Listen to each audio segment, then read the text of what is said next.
来到第8季《王牌对王牌》，让我们欢迎王牌家族。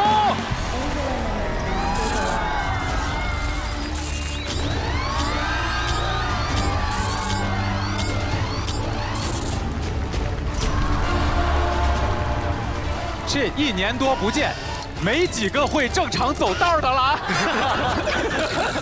是因为我现在身份不一样了呀。你的身份是？我今年可是王牌家族的2当家。等了这么多，我等了这么多年，我终于把贾玲熬走了！恭喜呀！恭喜恭喜恭喜恭喜！贾玲呢，因为在忙着自己的新电影，等到时候电影出来的时候，大家也要多多的走进电影院去支持一下。对。在这儿也要特别恭喜一下花花，因为她是第1个在鸟巢4面台开演唱会的人。开票真的是一开2天直接就没了。对，恭喜啊花花啊！其乐融融的一季节目又开始了，但这季呢和往季有点不一样。今天来到我们节目当中的还有3位王牌好友，他们当中有人在这一季会帮助我们家族来完成各项的挑战，但是也有人从一开始就站到了咱们的对立面。来，所有人做好准备，欢迎我们的王牌好友。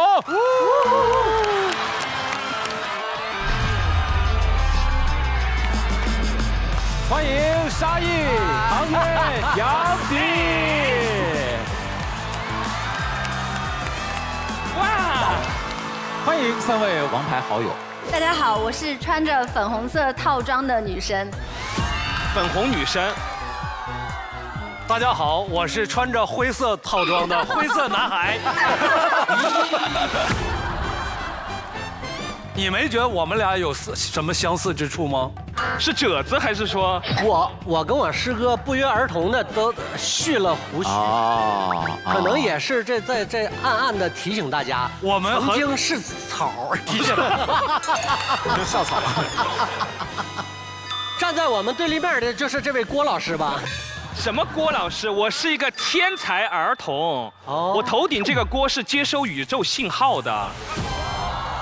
杨迪这季又一次和花花撞型了啊！我又撞，你看，哎呀，不分伯仲啊！哎呀，但看起来他的信号比我的好一些吧？当然，我这有一边都不亮了。它可以拉长哎。他那个毕竟金属的，人家能伸缩。小童，你扮的是啥呀？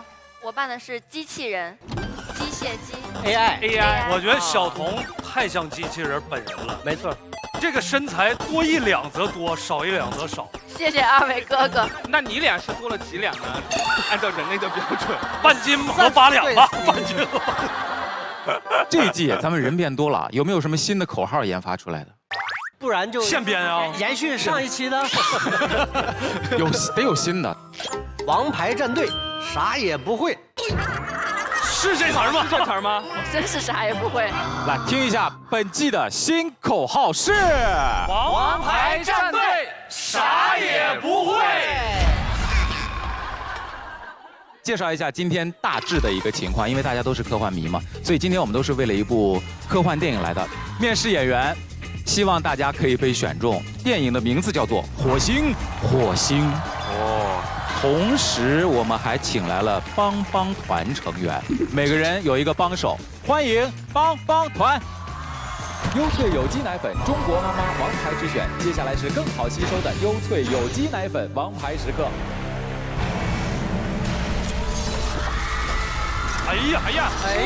那闫妮、钟汉良、徐志胜，欢迎。哎呦，这火星的地面这么崎岖的吗？火星。我们就开始现场认领吧，谁是谁的帮手？要介绍一下，介绍一下。哎呀！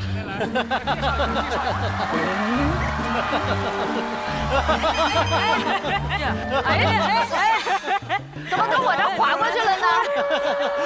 我认领这个。这还没握手呢，就认领。我就跟过来了是吗？自动transport了。我不知道。来，我认领了，我认领了。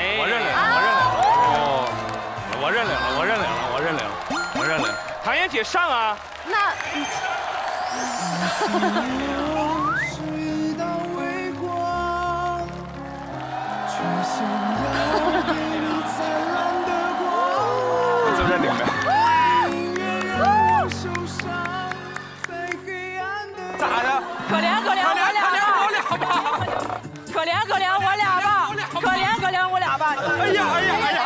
我俩那都不叫认领，那叫认养。呀！我往这边。收破烂喽，收破烂。还是有人要的。有人，整半天我在这儿呢。腾哥，为什么认领谢楠呀？这我穿这身衣服，还看不出来吗？不觉得很有搭档的感觉吗？你看着应该也眼熟吧？我大概知道了，但那个人和这个人不是一个气质吗？不是，主要那个不是校草，那个年轻时候长得就一般，也很帅，也很帅。花花认领雪琪儿是为啥呀？我主要也是因为说的比唱的好听，哎，对，唱的比说的好听，哎，很适合搭档。哎呀，珠联璧合了。那这只大尾巴狼是？这个腾哥熟吧？这个认识不？可没少挨了他的揍。不会是刚子吧？也熟吧？正是刚子。长得有点变化了啊！变异了，变异了，有生活好了。今天这期节目就会带大家进入中国电影其中一个重要的分支，就是中国的科幻电影。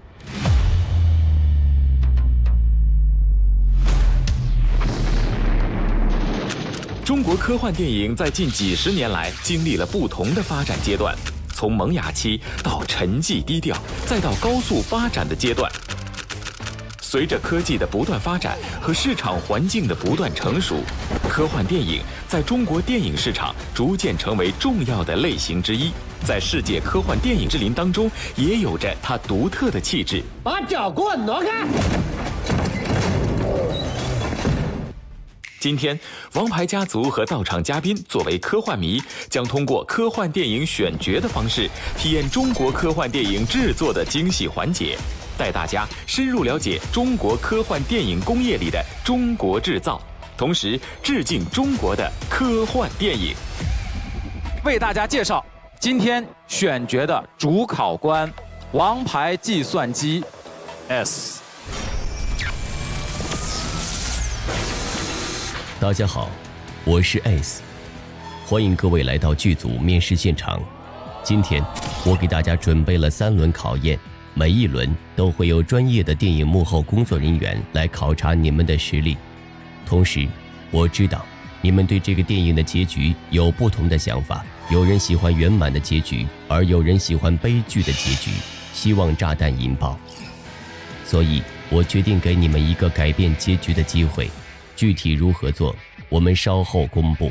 这个电影的结局需你们一起努力，就看最终谁能获胜。祝你们好运。我可不可以简单理解成为，就是我们这一堆人里面有卧底？可以这么理解？是一组还是他们分在不同的地方？人数不明，动机不明，他的手段也不明。哦，那是吧？以王牌对王牌的调性。什么呀？那么接下来这位，游戏结束。你以为王牌对王牌的导演脑子那么不好？不就是吗？还没等玩呢，就让你们猜出来了？就永远是卧龙和凤雏吗？就是啊，卧龙凤雏2员大将。现在我们的考验第一站就正式开始了。第一个考验。超时空通信因为声音是科幻电影当中非常重要的一个元素。目前场上的6组面试演员已经准备好接受考验了。不是这个力量太不均衡了吧？这还用比呀？这。什么时候有小童的队伍可以在这个环节成为厉害了？我又怎么了？为什么？来5个字，小童。收费的。5个字。收费的5个字儿，收费员5个字儿。好了，我们第1轮是拟音题你们只可以通过肩部以上发出声响，这个很难，这只能声音和表情。给花花看一下。哦，这个也不容易。哇哦，好难啊，这个。来，挑战开始。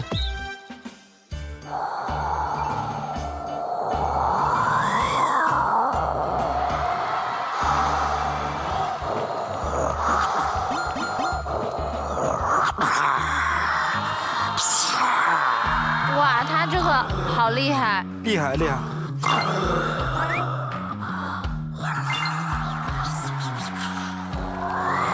4个字。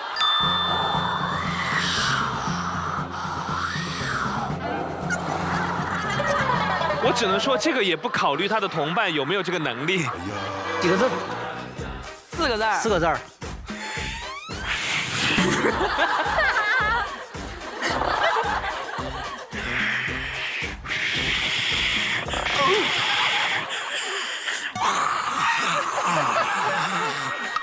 神经错乱。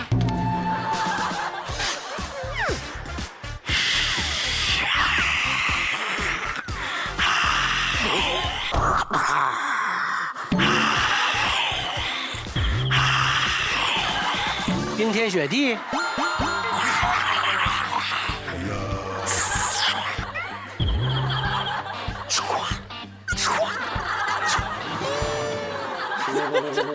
又聪明的猜出来了。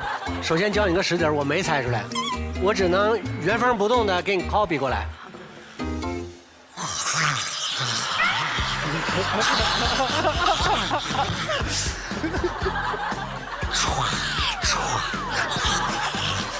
4个字。这还是拟声吗？拟声，而且确实原封不动 copy 过来的。演得很好，跟我一样。我是说实话，我演完都有点迷糊。发疯。 4个字儿。来，最后一棒。 4个字儿啊，4个字儿。忽略掉手得，不能看表演，只能听声音，你知道吗？牙头，4个字儿啊。爱不释手，连啃带咬。这是一道拟音题。声音，这是重点啊！卡一口痰，卡一口痰。没了吗？没了，就你再演，要不你再演一点。拟音题，听声音。我没猜出来。我看出来了，就我对面的观众在第1棒的时候，纷纷是这样的。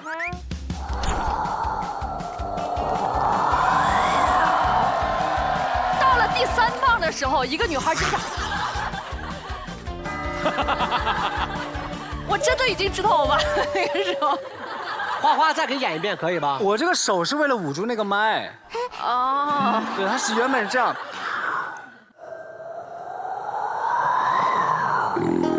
冰天雪地，最后一个字应该是哗啦啦啦啦啦，哗啦啦啦啦啦啦啦啦，就那样。这个倾盆大雨，哎，对，晴天霹雳，暴雪将至，风雨交加。最后一个字是哗啦啦啦啦，暴什么什么雨，暴风雨来。其实就是这个意思。暴风暴雨，你都已经你这对了3个字了。暴风骤雨，暴风大雨，暴风狂雨。 字儿都是对的，但就是顺序不对。狂风暴雨，狂风暴雨，狂风暴雨，不容易了，暴风暴雨。不能算对了，不能算对。那当然不能算对了。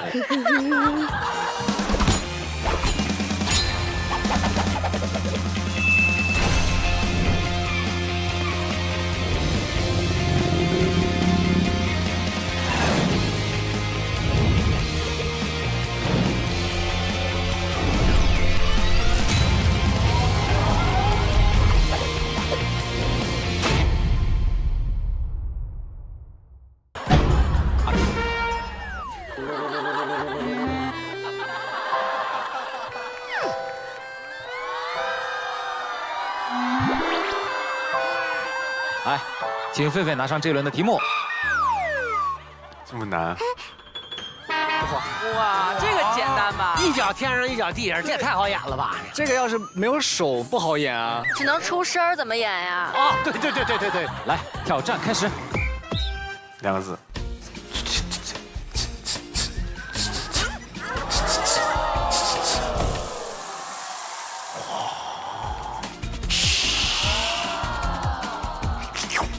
哎，可以。哎，这个可以。至少让他们猜出来是吃的。快，再来一次，再来一次。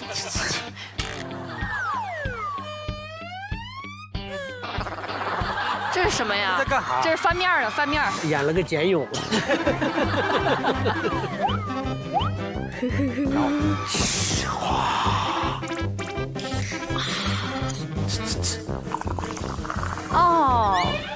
啊，2个字哦。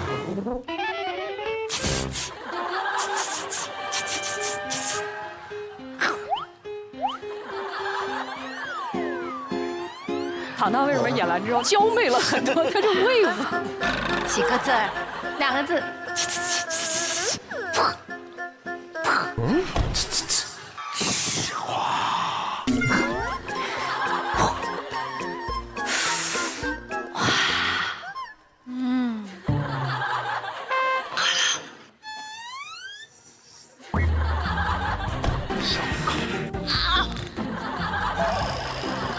2个字儿，2个字儿。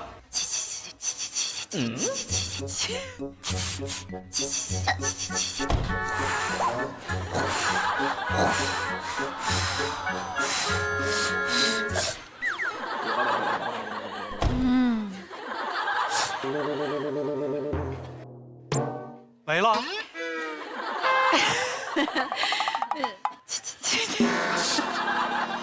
没了。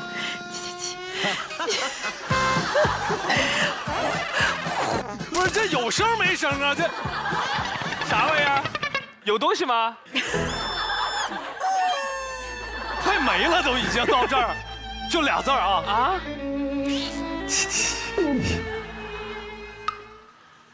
没声儿呀，声儿呢？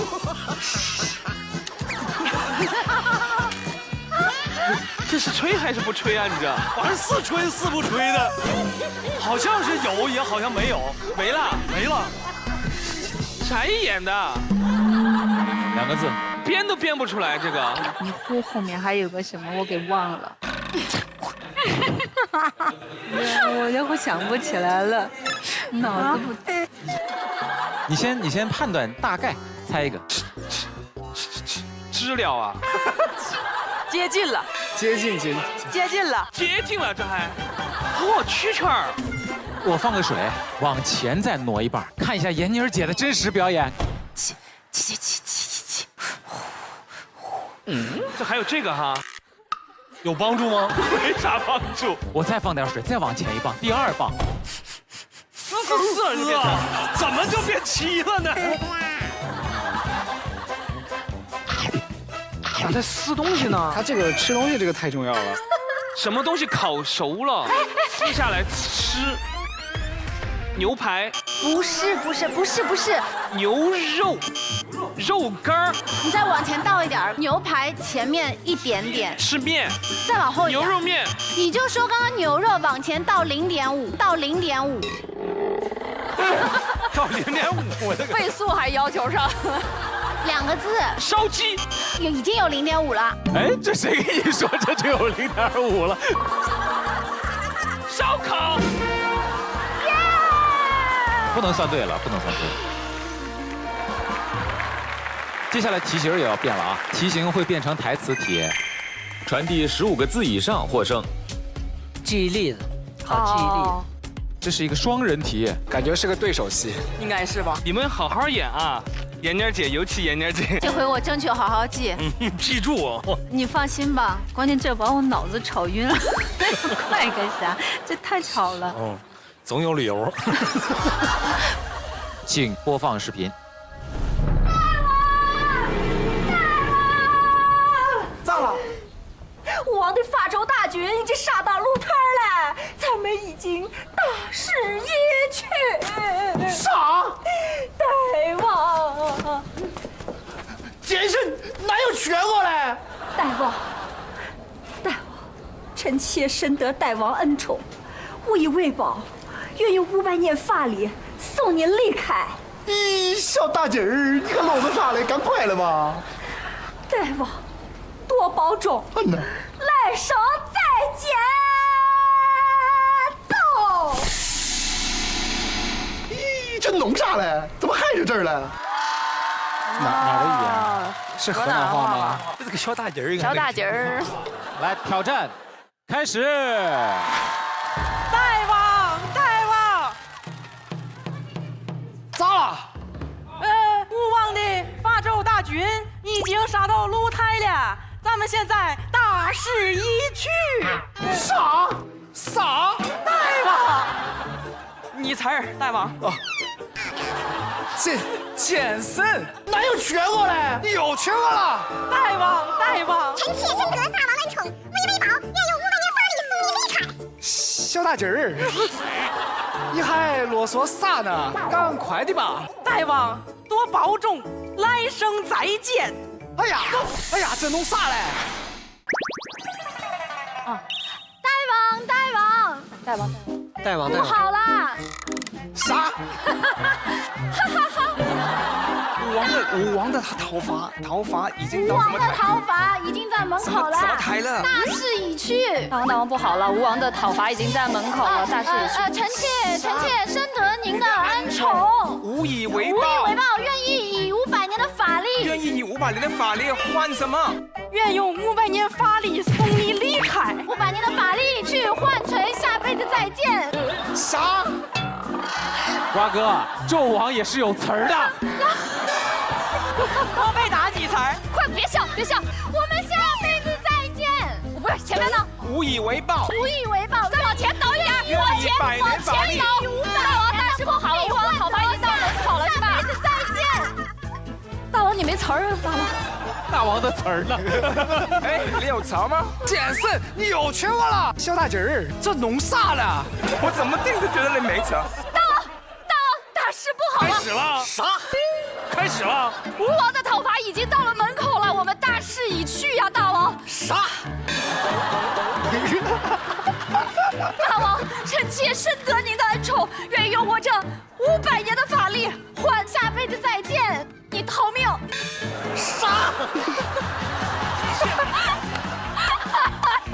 你记谢楠的词儿啊！你记谢楠的。我们下辈子再见吧，大王。杀！你这好记，我这演难演啊！一个字讲出好多种情绪。啥？头哥太厉害了，2个人物，他一个我一个啊，来。大王大事不好了。啥？大王大事不好了。我要用我下辈子来换。谁又来了？你看我还得替你记着，谁什么又来了？那个妖魔鬼怪又来了。啥？然后他要把我杀了，然后我下辈子我要用500年什么？哎呀，一句也没记住。500年什么功力？我要用500年功力换我们下辈子同命。啥？我要演这个。我不想演。大事不好了，大王。啊，不是，我还要自尽那个呢。哦，那你就死吧。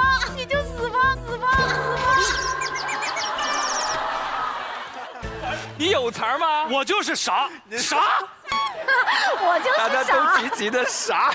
为什么让妍妮姐担任这么重要的任务？这回我争取好好记。所有的词儿都在妍妮姐那儿。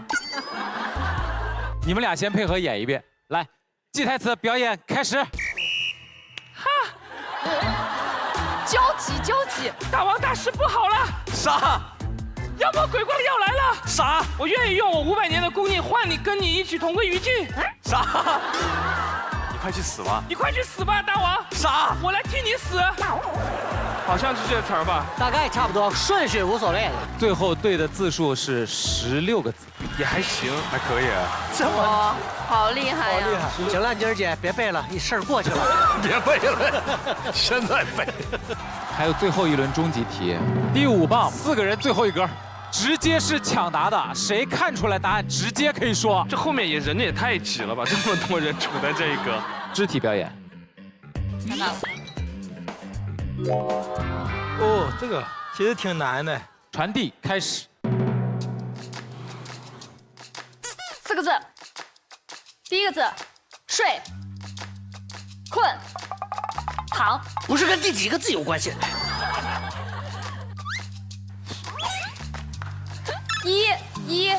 一对儿，你一对儿，我那一对儿，无精打采，无精打采。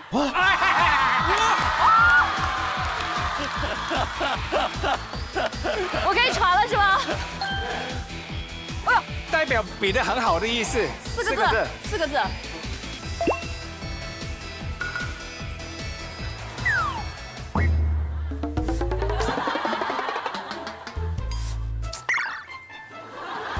第一个字，第一个字。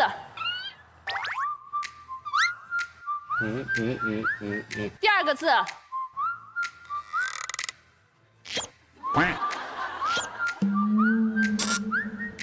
这是啥意思啊？第三个字。第四个字。成语。无什么打彩无。这跟你的不是一个思路了，跟你的思路都。我的这个思路只有第二棒能知道。4个字，第一个字，不，第二个字，不看不瞪，山，撵，不瞪山撵。你说的是碾子山吧？不是山子撵。撵踩。来，好，来，等等啊！直接是抢答的，谁看出来答案直接可以说。几个字啊？几个字？4个字。4个字。4个字。不三不四。第二个字。看，往下看。抽打，山，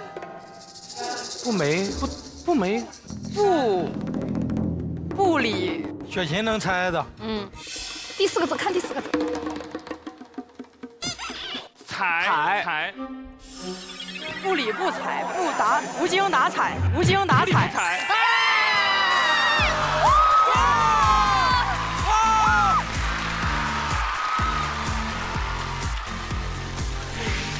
哇，厉害！我都没猜到。点的人都没猜到。好，我们第一轮游戏结束。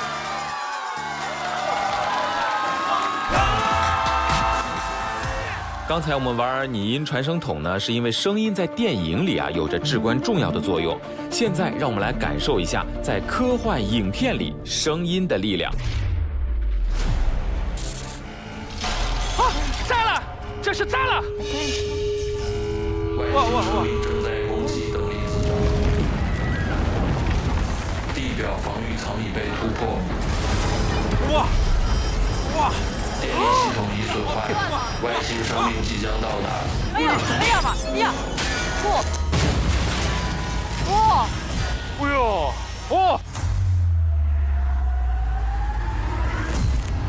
让我们欢迎中国著名电影声音指导、电影《独行月球》的声音指导赵楠老师。楠姐，刚刚我们现场的音效就是赵楠老师的团队制造的。王牌的观众朋友们，大家好，我是声音指导赵楠。赵楠老师呢是中国著名的电影声音指导、国家1级录音师、奥斯卡评委会成员，代表作有《独行月球》、《影》、《悬崖之上》、《满江红》、《你好，李焕英》、《狙击手》等电影都是出自他之手，被誉为中国电影声音界的女超人和声音魔法师。厉害！欢迎赵楠老师。您跟腾哥是非常熟悉的朋友是吗？对，腾哥从最开始配音配30句，他都有点发怵，到现在《满江红》单场戏107句，他一个奔不打的。我觉得这是他配音的一个飞跃。成功转型幕后。刚刚开始的这一趴呀，单从声音角度来讲，真的有一种身临其境的那种感觉。一开始确实有被惊到，怎么才能达到那么的震撼人心，让人产生恐惧感呢？您专业的介绍介绍。就比如说科幻电影吧，其实从观众的角度上来讲，因为你们知道它是假的，所以需要用声音的这个技巧来触发你的这个生理反应。科幻电影的音效的一些制作和普通电影差别其实非常大。对，比如像《独行月球》有一个很重要的角色，就是金刚鼠。其实，在生活中我们去观察过袋鼠，袋鼠本身的声音其实非常的单调，于是我们就注入了一个声音元素，其实就是我们家的一条狗，它的名字呢叫法老。哦，好像啊。你别看我给他可不像。我其实用了大概将近有半年的时间，收集了特别多的不同情绪的声音，最后在《独独孤月与金刚鼠告别的那场戏，其实刚子他很急迫的哼唧的声音啊，和很着急的挠返回舱的舷窗声，其实我用的全都是法老的声儿，他才能给我们一种非常细腻、非常感人的一种情感。最终是把这些声音融合在一起，给大家在电影里呈现了一个金刚鼠的声音。用心了，用心了。今天这样子吧，您都来节目现场了，咱们现场感受一下，好不好？好呀，可以啊。为了给大家直观的展现一下我们这个声音的魅力啊，我带了我的2个拟音师来，他们也是独行月球的拟音师啊。来，我们有请2位拟音师，欢迎2位，2位好，来中间请，中间请。大家好，我是拟音师韩君生。大家好，我是拟音师高亮。欢迎2位。今天我们准备的片段呢，来自于这个《独行月球》，2位老师能不能现场还原一下？好的，没问题。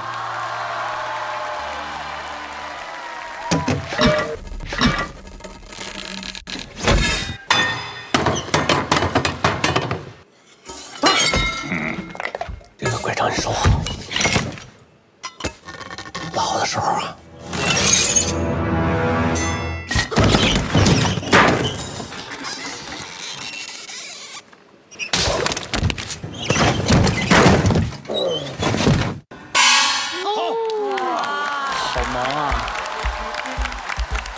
太厉害了！第一遍看电影的时候就觉得腾哥演的真好，但是看他们刚刚现场的时候，你就会忘记那儿，觉得他们这儿也好精彩。把金哥电影啊那个声音拿掉，演一下。2位老师现场呀，我们看还有很多东西啊，你让他们猜猜哪些东西能拟出什么声音来，好不好？好。第一个，闫妮儿姐来接受一下考试，好不好？一姐上。老师选一个考闫妮儿姐。您看看这个能模拟什么样的声音？啊？不就盖儿吗？哦，就是那个，你看，就这个声。这个是什么声儿？心跳，有点像心跳的声。心跳，心跳。其实应该是这样的。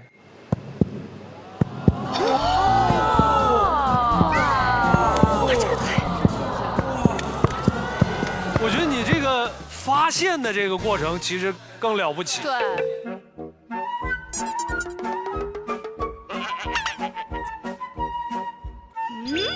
妮儿姐那个心脏跳的已经比较弱了，一到我这儿就哑了。考一考糖糖。这是一个泡面桶，我以为是那个要嗦粉呢。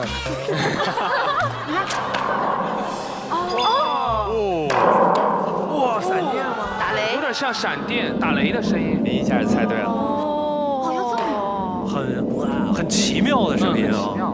可以用在恐怖片儿，对，就听着感觉有事儿要发生了。对。小宋，这个是干嘛的？这什么？这是芹菜。哇，吃不了芹菜。不让你吃，他说不吃的，谁让你在这儿点菜了？这能拟出什么来？小宋，拧。哎呦我的妈呀！哇，那种骨头碎了的声音。骨折的声音。是的，是的。哎呀，是骨头关节的声音。其实做骨折有很多种，这是其中一种。啊，但是就必须需要用一点力，对。哇，好疼啊！基本上是头部咔的一下。武打片的那种。老师，这个我知道是什么，你们听一下啊，谁能听出来这个？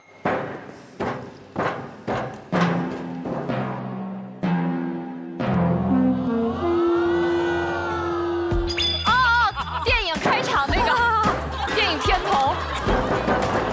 那么大电影公司开头都还打这敲呢？那时候大公司也用巧招。接下来我们让沙溢哥来合作一段。沙溢哥面对的这道题呢，就是一个新手爸爸给孩子泡奶粉的全过程。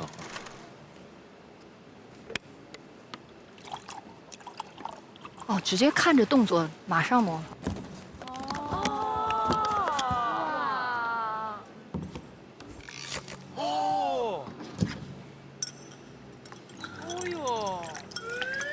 宝宝。该喝奶了。好的。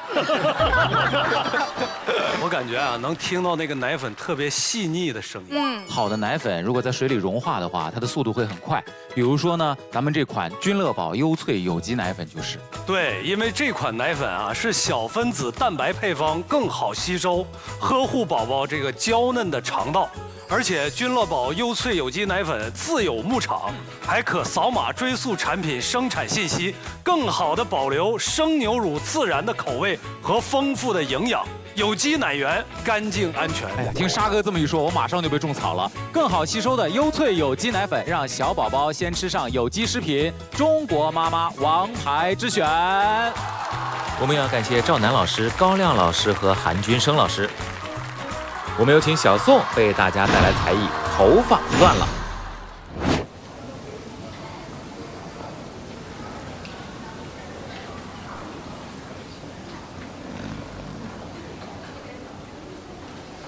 演员准备好没有？演出马上就要开始了，快点，快点，快点，快点！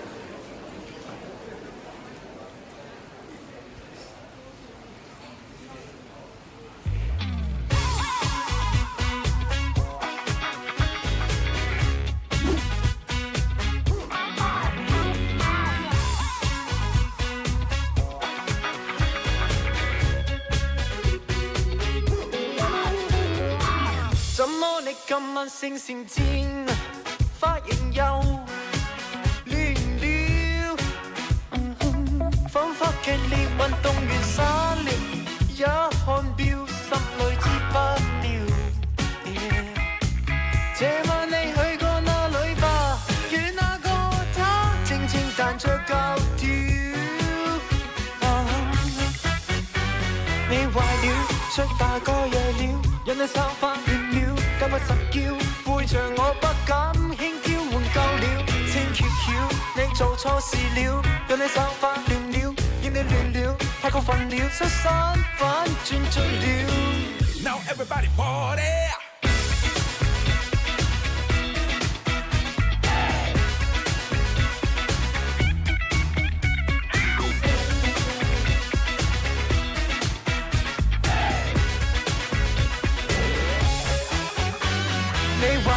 摔大個倦了，讓你手發亂了，一邊撒嬌，背着我不敢牽招，講夠了，請揭曉你做錯事了，讓你手發亂了，讓你亂了，我氣壞了，得得聲一變了，你壞了，摔大個夜了，讓你手發亂了，一邊撒嬌，背着我不敢牽招，講夠了，請揭曉你做錯事了，讓你手發亂了，讓你亂了。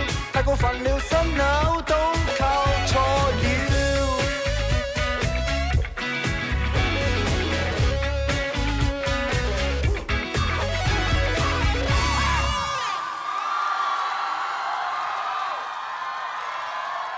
接下来的这个环节就要考验大家的默契度、心灵感应一下。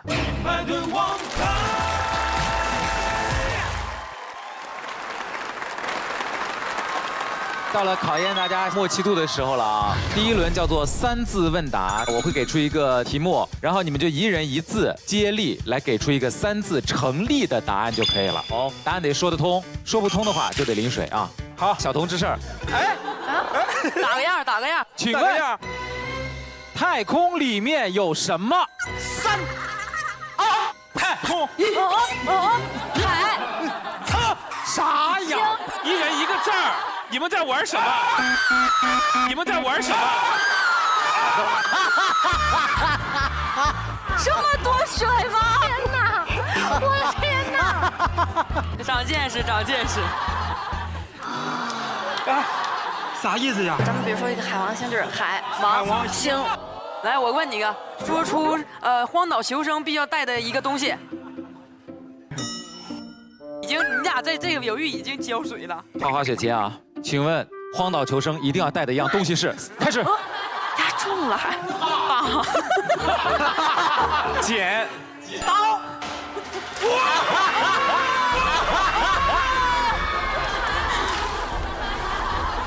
为啥呀？我觉得大剪刀可以啊。雪姐押题都押中了，都没回答住。他俩没答出来。来，我还嘲笑他俩了。那不对，花点求生大剪刀太关键了。哥，以后临之前说行不行？好了，哥，关心一下我们自己，到我们了，哥。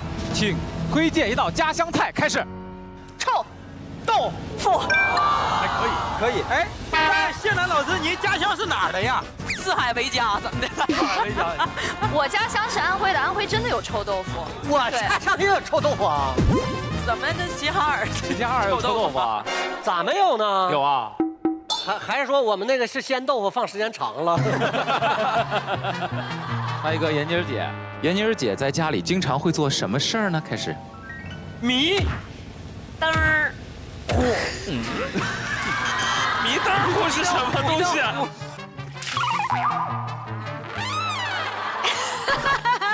哎呀，妮儿姐呀，也是水灵啊，好难哦。杨迪、小宋，请说出一位综艺感比你们俩差的艺人。花。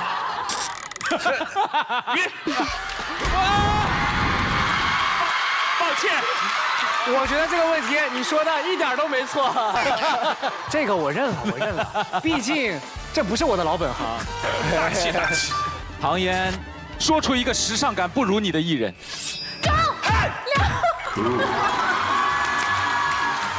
我发现这旁边有个仨字名管用啊，自己家人，咱们这张图真的不好用。从杨迪开始，给小宋起个外号。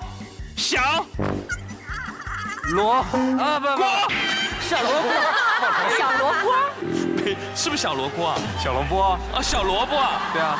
啊，没事，一样。小罗锅那可不对啊，人小宋挺拔着呢。也是。对啊，小罗锅也合理吧？他有的时候背不是打得很直，确实。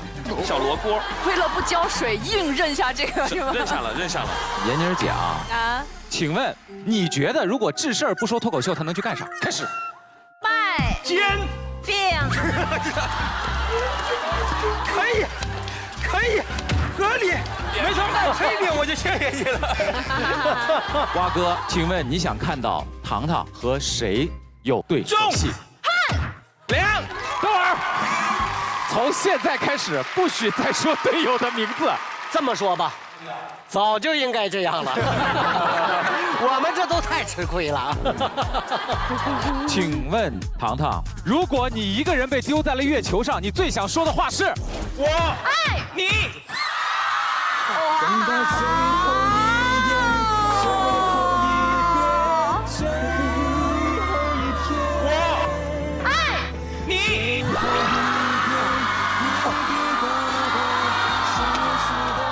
这个要聊一聊了，这整出点什么？小童之事儿，请问如果要去到太空，你一定会带的一样东西是？开始。大鱼。一。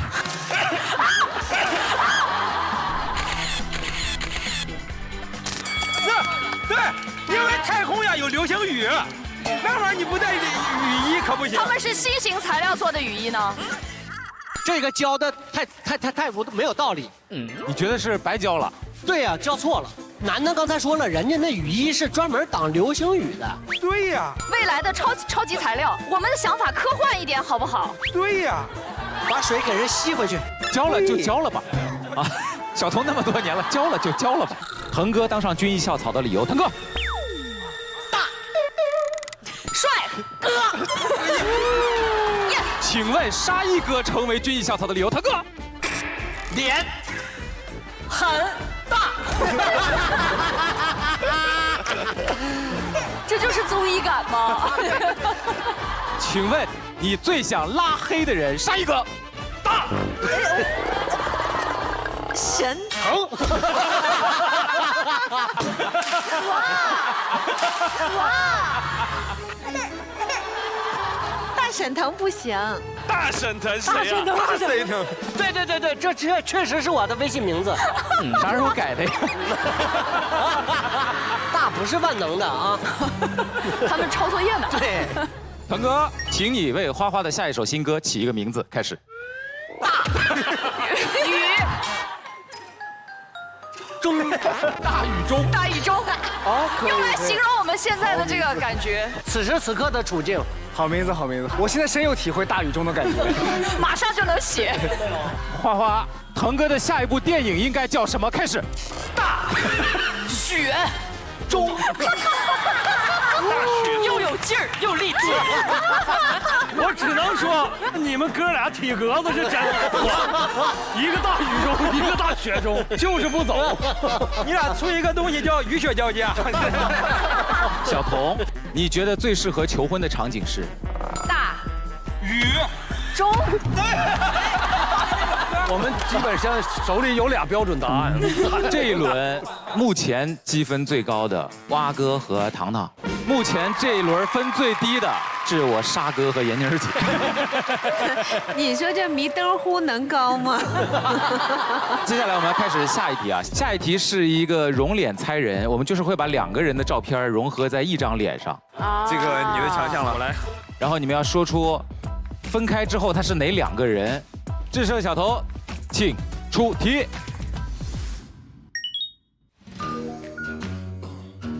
我知道了，我知道了。范丞丞，魏大勋，是吧？回答是否正确呢？正确。一看就是程程的脸型嘛，然后大勋的眼睛。快一道题啊！玲儿姐，关晓彤。但是这样 P 出来好可爱呀，真的，娃娃脸啊！请看题。徐志胜和黄子韬。哎呀，黄子韬都没能救得了我呀！我。啊！白鹿和谁？和谁？关键是刘涛，刘涛，好，刘涛，刘涛，对的，对不对呢？对。谁呀？那是刘涛和谁？不是吗？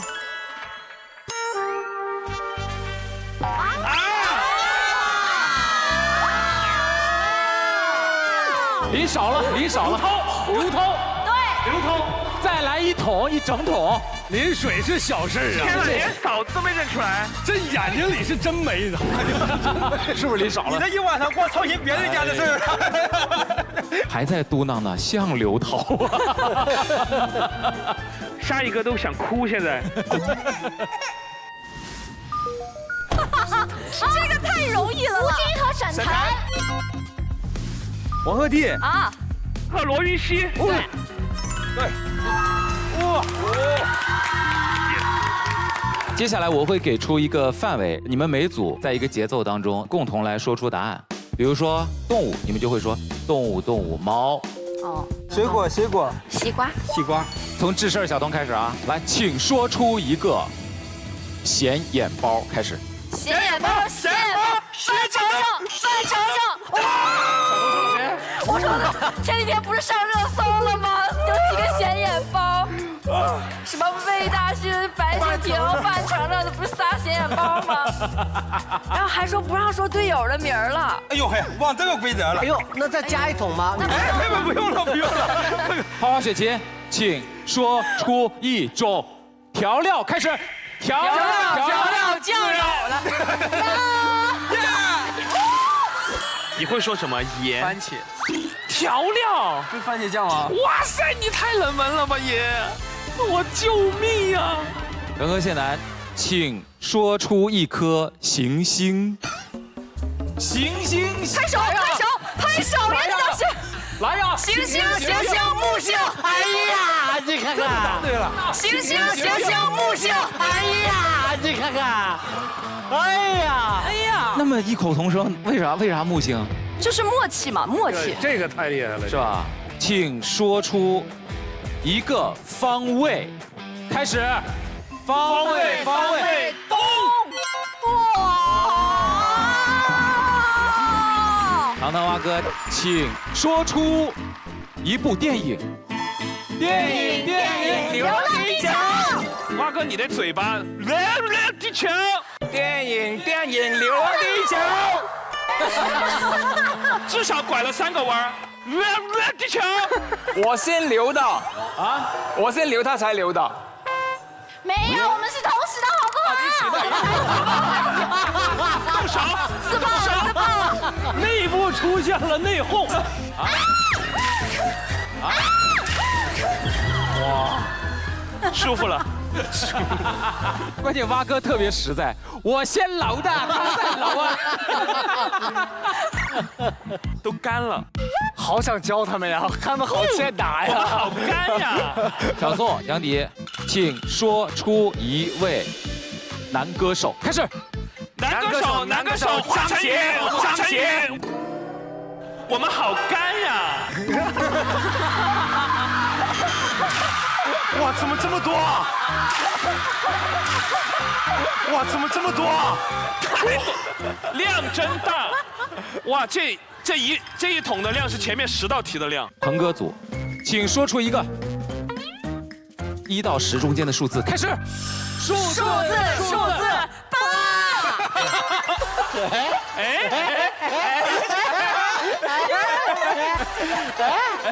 这也说不出来是为什么，就是默契。你稍微慢一丢丢，但是我再考验一下。我真没慢，没有。再考验，说出一个1到10间除了8之外的数字。数字7。哎呦，这咋弄的？再考一个，我升级个难度。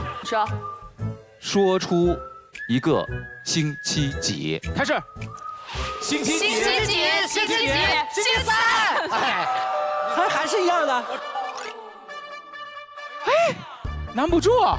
这怎么做的弊？哎，你等会儿我抓住了。我抓了，怎么？他们星期几？星期3。刚摄影都抓住没？刚才。星期几？星期3。数字7。哎，还是一样的。星期3。啥呀，师哥呀？这咋的？我们吃地少淋点水干啥呀？这是啊。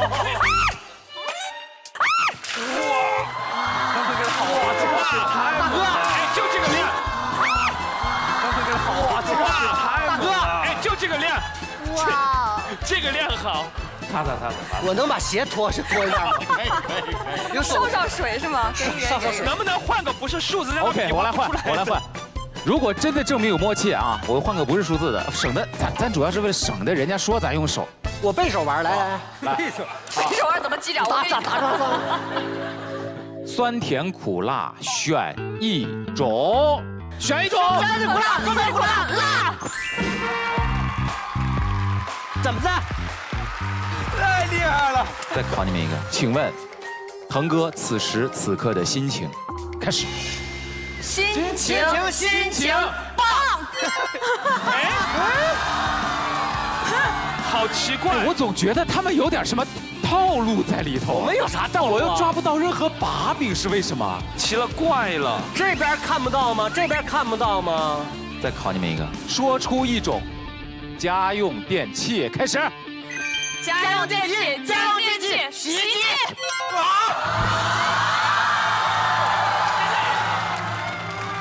我提醒你一下啊，你再跟他这么默契，金哥看这期节目，不是，师哥可告诉你，你这有点太默契了。哎呀，对呀，忽略了是吧？哎呀，不行，咱俩得出点错了。对，咱俩不能说认识那么多年了，说也在一起合作过话剧，话剧之外也经常这个聚会，几家一起聚会。哎，是。认识时间，要不就不要瞄了呢？你觉得？别解释了。这一轮的答题都结束了，我们统计一下啊。本轮成功率最高的是腾哥和谢楠，恭喜腾哥、谢楠获得一个锦囊。这个锦囊将会在最终环节发挥重要作用。接下来有请我们特别喜欢火星的王牌家族才艺担当花花，为大家带来一首点燃银河尽头的篝火。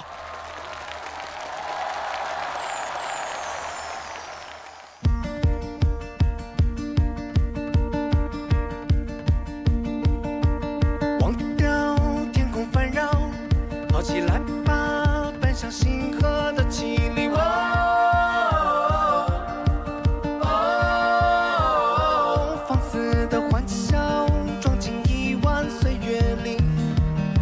和骤然的星宿。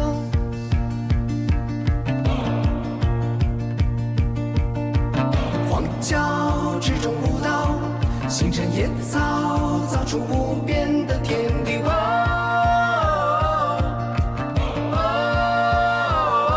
这地球它小，像座环形的孤岛，谁会在这儿终老？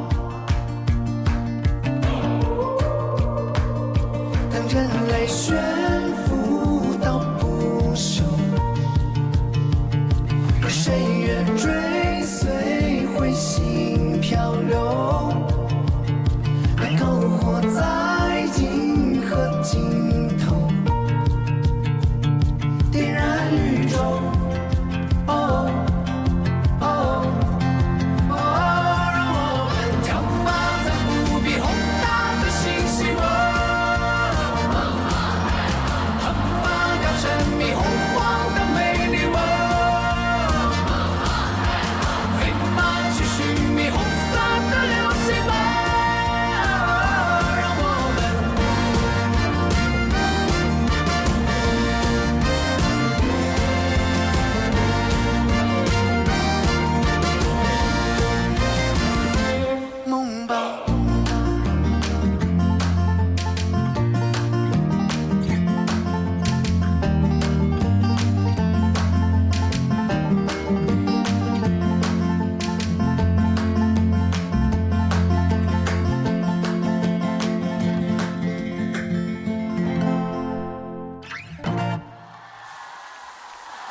谢谢花花的精彩表演。接下来呢，我们要搭乘太空电梯去往地表层冰封城市。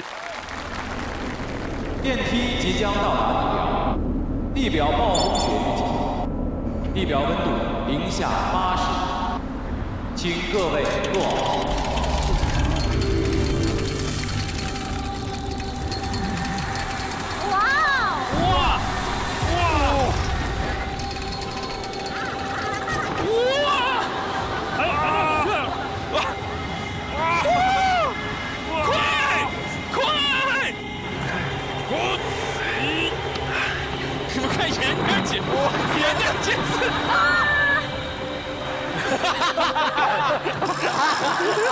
哇塞！我刚才一抬头，闫妮姐在这儿拍杂志。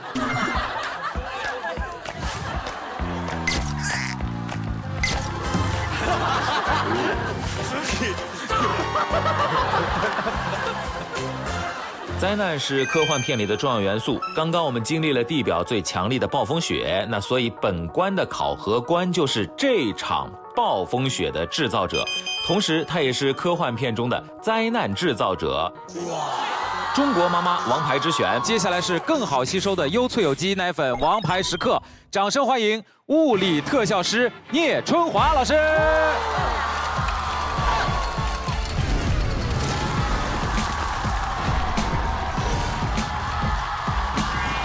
王牌的观众朋友们，大家好！好。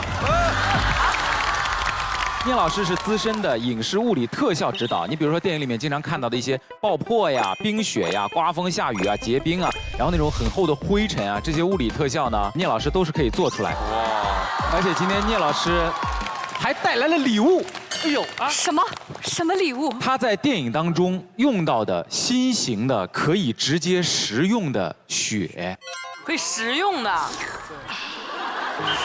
来，这个雪是人造的，好吃吗？甜味儿了。硬品能品出来的甜味儿哥。来吃点吧，大家都吃点。有味儿的吗？没有。老师这边还想再吃一点。那个我们帮你拿着吧，老师。你是饿了吧？哎，真不错，好吃。你们是外星逃荒的吧？我感觉是啊，我感觉也是。导演，再给来3碗。他们4个吃1碗不够。只能说聂老师太有本事了。太有本事了啊！那它的材料是什么呢？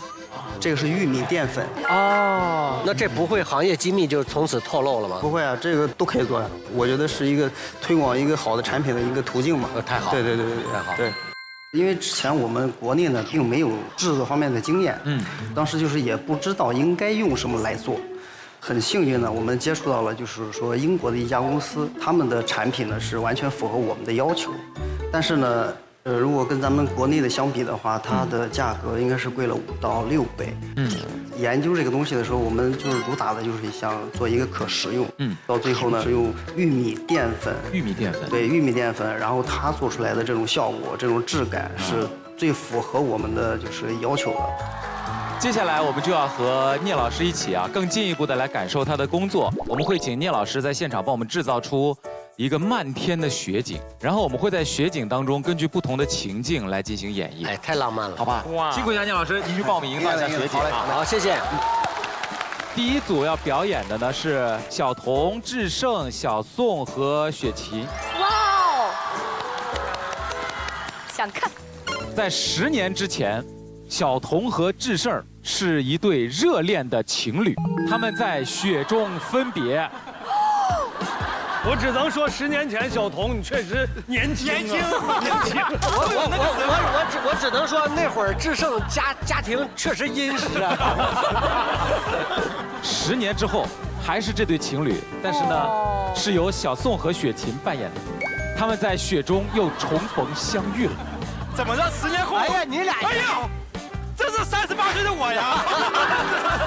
这有点，这日子越过越有盼头啊！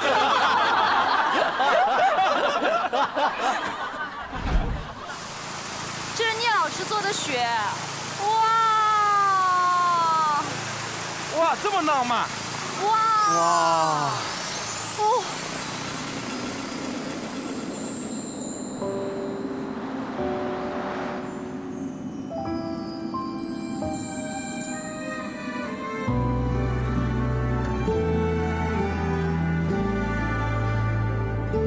小童，智胜，我们分手吧。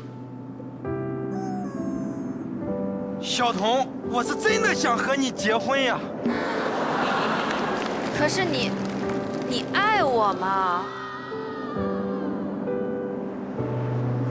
啊，就让这个雪再大点吧。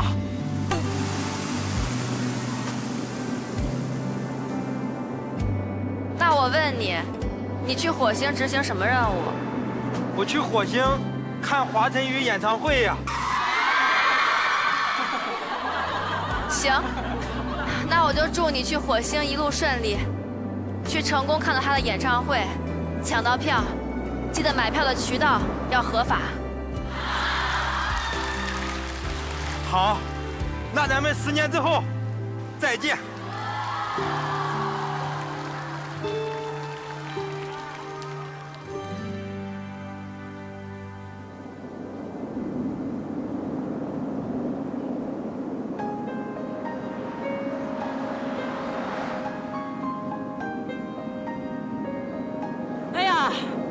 又是1年初雪了，智胜，你在哪儿呢？智胜，我好想你啊！小童，10年之后呀，我身体确实不行。小童，我回来了。智胜，是你吗？智胜，我回来了。你看，给你买的围巾都旧了，来。我给你换新的。哎呀，哎呀妈！小童，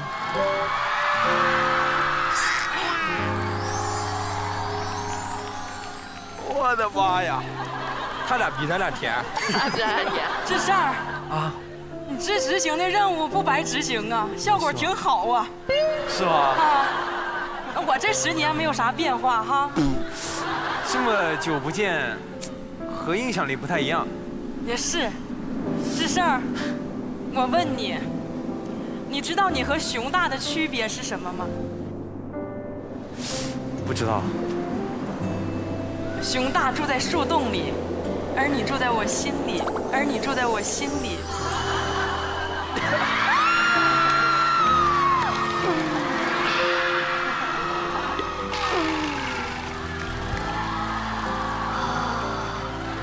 智胜，这10年，我就问你一句话，你有女朋友了吗？没有。那你现在有了。搁哪儿呢？字儿呢？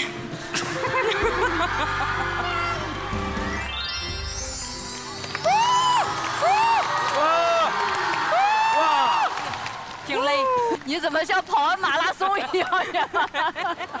气喘吁吁的呢，给我整的。雪太大了，雪太大。但是聂老师真的很厉害，他那个雪一下来的时候，你那氛围感马上就有了，对吧？我就特别需要这种，你让我在虚的地方演，我演的也特别虚，心里没底。接下来呢是一个信念感的挑战啊，由腾哥来考验糖糖。情境是这样的，糖糖的恋人腾哥在末日之后不幸遇难了。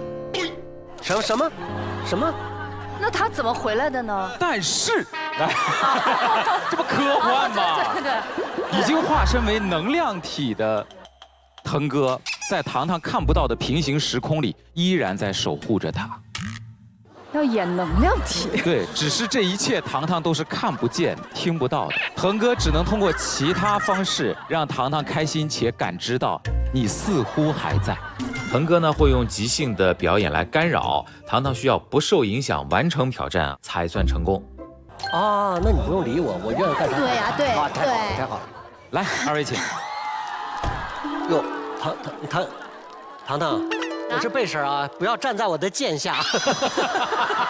你没看我们这一圈都躲开了。看你是360度的剑锋。来，3、2、1 ，Action！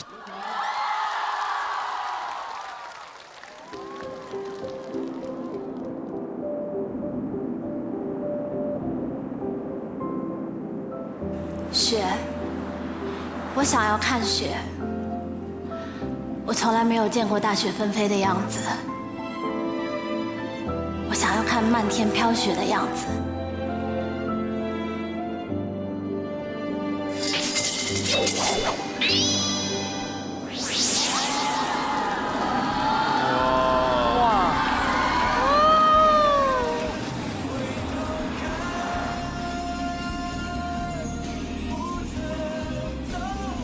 多可怜的一个南方孩子，我怎么可以让他看不到雪？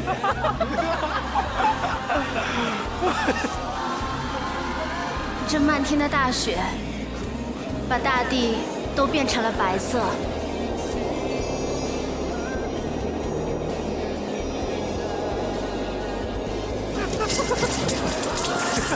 多么纯洁，多洁白啊！雪花太大了，不要砸到我的糖糖。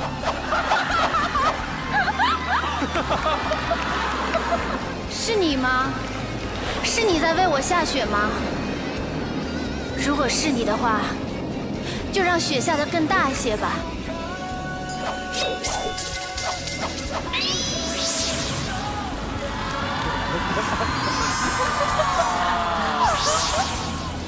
下巴，下巴，大下巴，下巴，下巴，大下巴，大下巴，大下巴，大下巴手，大下巴，糖糖得有多强的信念？他朝若是同淋雪，此生也算共白头。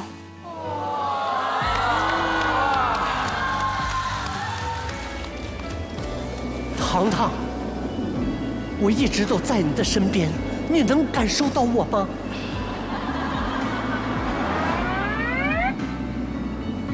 他躲开腾哥。糖糖，往那边走是一定感受不到的。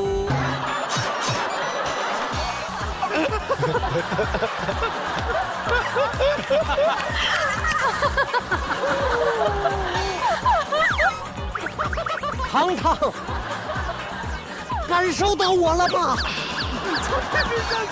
糖糖，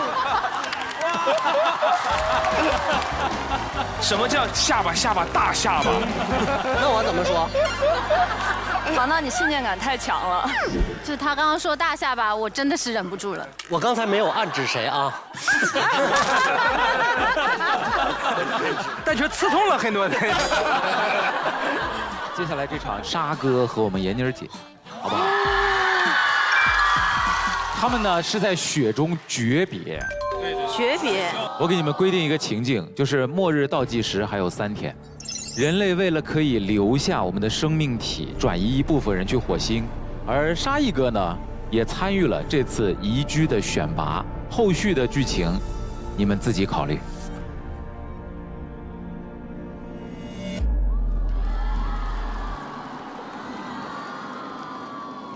咱俩刚在一块儿的时候，总喜欢坐到这儿看雪。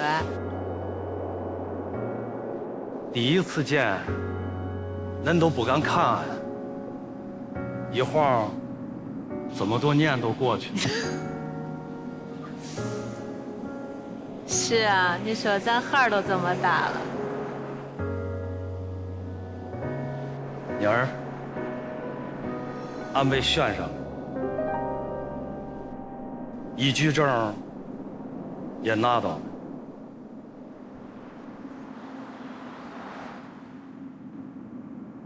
俺想好了，咱要是被选上了，就带着咱孩儿好好活着。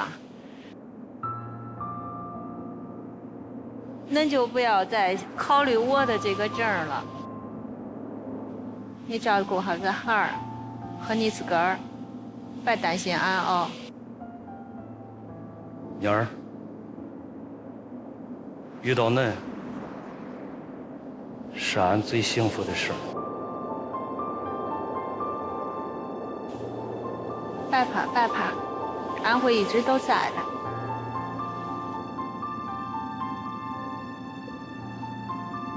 俺去看看儿。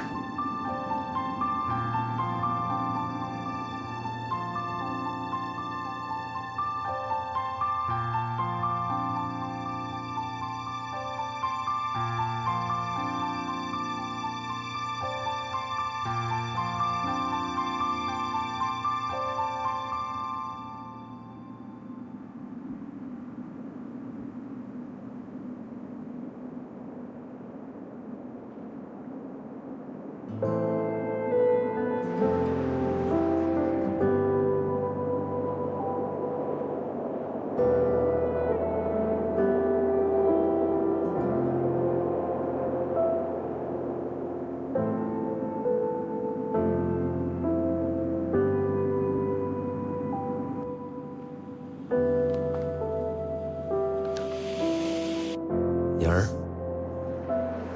占心妍，原谅俺的选择，望恁和孩儿在那边一切都好，从此永别，万王保重。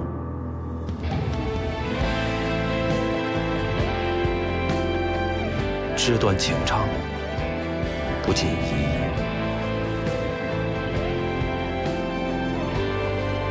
恁别怕，俺也会一直都在。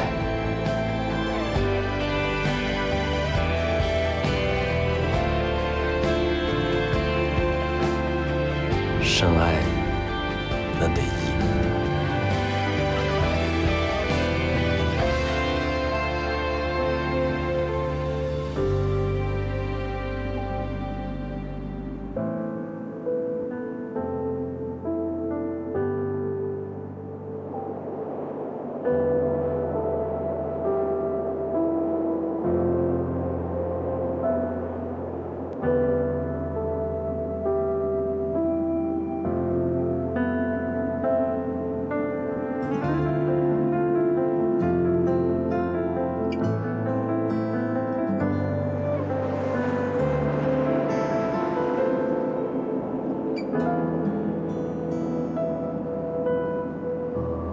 演完了。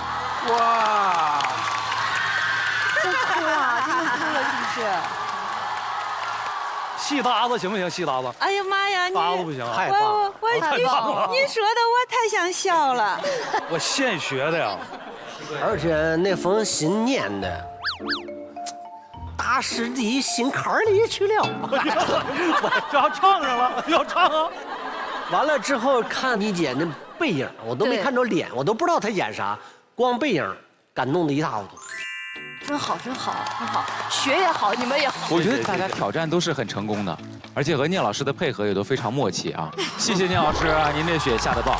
谢谢，谢谢，谢谢两位的精彩演绎。接下来马上进入最终验证。好。今天除了接受各种考验，各位科幻迷呢还给大家准备了精彩的才艺。接下来就让我们以最热烈的掌声，欢迎小童和钟汉良带来一段充满未来科技感的表演。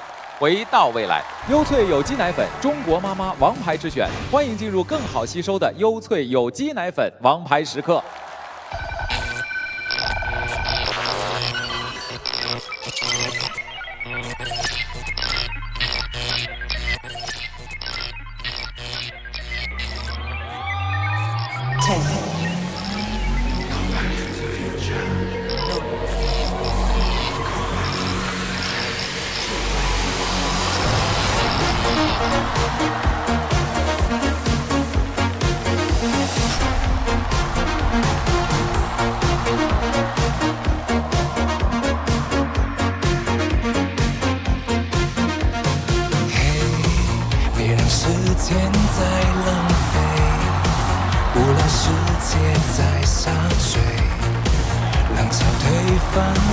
中卫，新世界预备。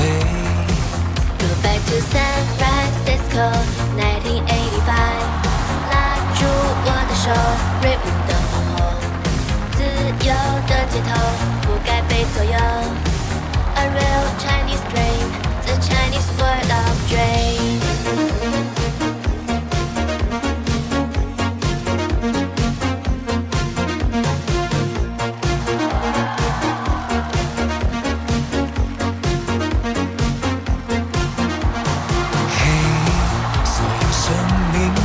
珍贵，没有谁需要卑微，脱下面具的无悔，和平在预备。Go back to San Francisco, 1985。拉住我的手，锐舞的皇后，自由的街头，不该被左右。A real Chinese dream, the Chinese world of dreams。Oh oh。Let's go to the future, 1985. Whoa oh oh, whoa oh. Let's go to the future, 1985. Whoa oh oh.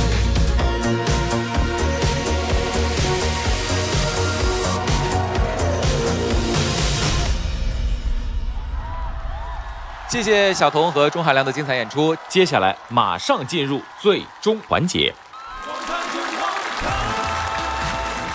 科幻电影的经典结局呢，经常会有爆炸的设定。那我们今天的选角还有最后一个剧本争夺环节，所以接下来我们就要通过模拟一个拆弹游戏来进行最后的剧本争夺。在刚刚的游戏当中，腾哥和楠姐是获得了一个锦囊的。那这个锦囊呢，将用于接下来的考验环节。有请 S 为我们公布游戏规则。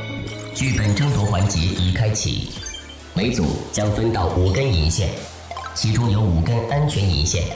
2根炸弹引线，支持大团圆结局的4组需减掉所有安全引线，即为成功；而支持悲情结局的2组需要减掉2根炸弹引线，或阻止对方拆掉5根安全引线。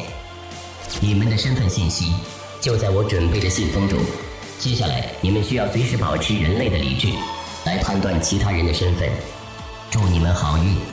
找角落，找角落。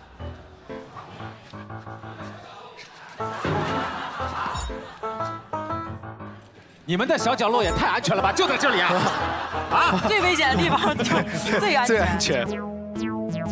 那其实这样的话，我们就可以让大家来捡我们的线。但是说有炸弹，大家就不来捡我们的了，对吧？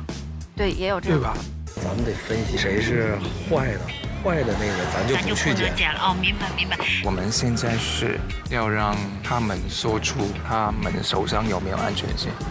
我们就是实话实说，是最好的一种方式。那咱俩也不知道哪根是不知道，好知道，那也没法给人做那个误导啊。但是可以骗嘛。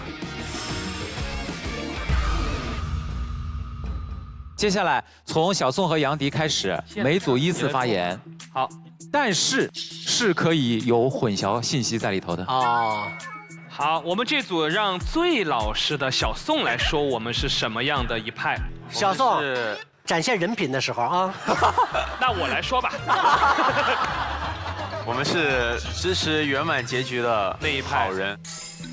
我觉得支持圆满结局的那一派别都来我们这儿，因为我们这儿很明确有1根安全线，4根是无效的。是的，所以有很大的几率可以捡到安全线。我们这一队是和平派，然后我们这5根都是无效线。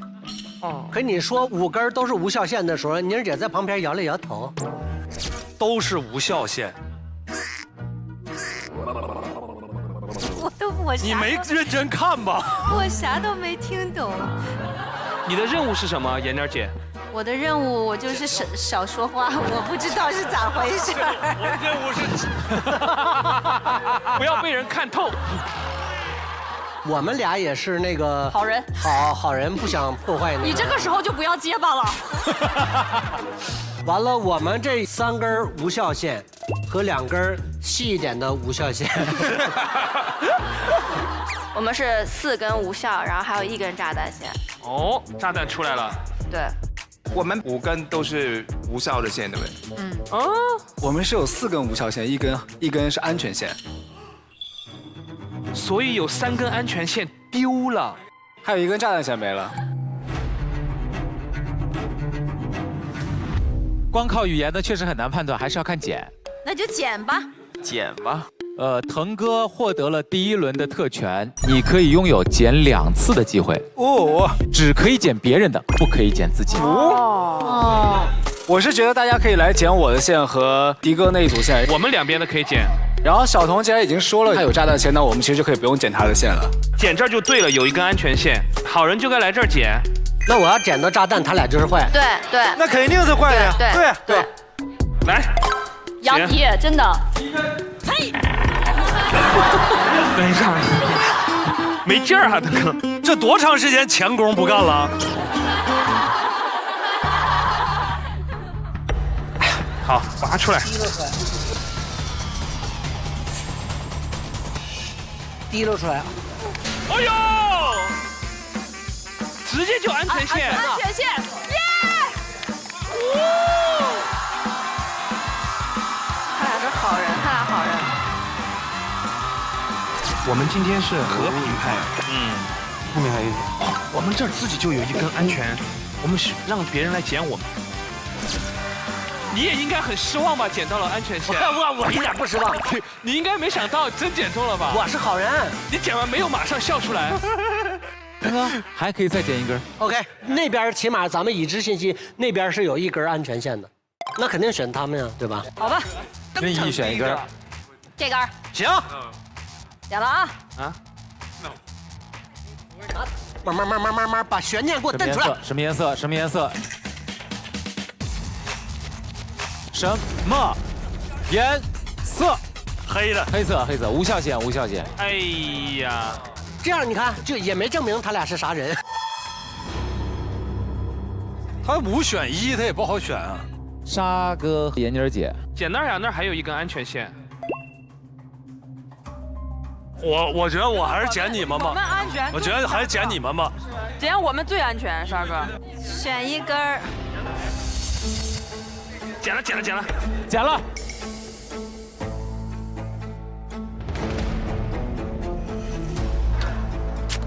又是黑的烟呀！哎呀，小童制胜。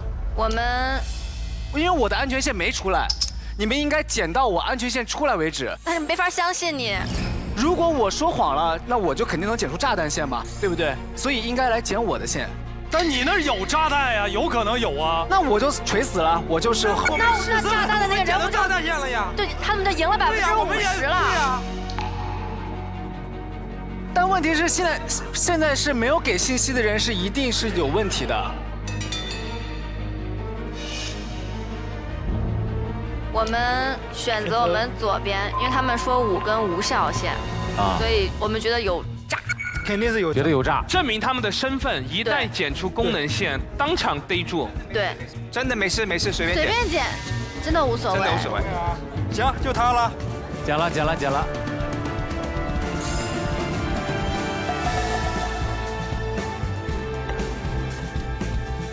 哎，对不对？哎呀，是不是我们没有骗人啊？但是你们运气好，你们还有这4根。没，真的。你们下次还来剪还是一样的。蛙哥、糖糖选一组剪。哇。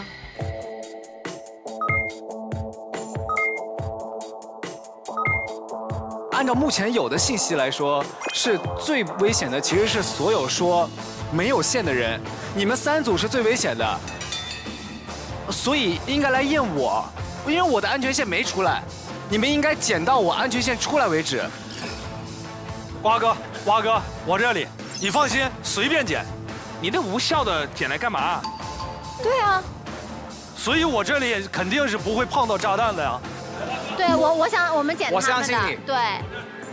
啊，为什么不剪我们？我就随便了。怎么样？他有5根线呢。就是啊。怎么样？不是我，你看，你瞧瞧，妍妍姐这个线场上很多，姐呀，这根黑线啥也说明不了。这根线有什么值得这样子的？场上一堆呢。我觉得是坏人不想承认自己这儿有安全线，好人也不想承认自己有爆炸线呀。对，一个逻辑。但是沙哥刚刚说了，我5条都是无效线，但是你们可以来剪我，我安全。没有无效线会希望来剪自己的。不是你无效，至少你不会碰到炸弹呀。我甚至觉得腾哥就算是坏人，他那里可能都没有炸弹。我有炸弹啊！啊，真的？哎，我有炸弹啊！怎么又有什么意思啊？什么意思？炸弹没弹？不，我们要不是我有那个绿的，叫什么？这叫安全线。安全线，我有一根安全线。已经放你很多马了，哎，把我澄清了吧？太可疑了，太可疑了。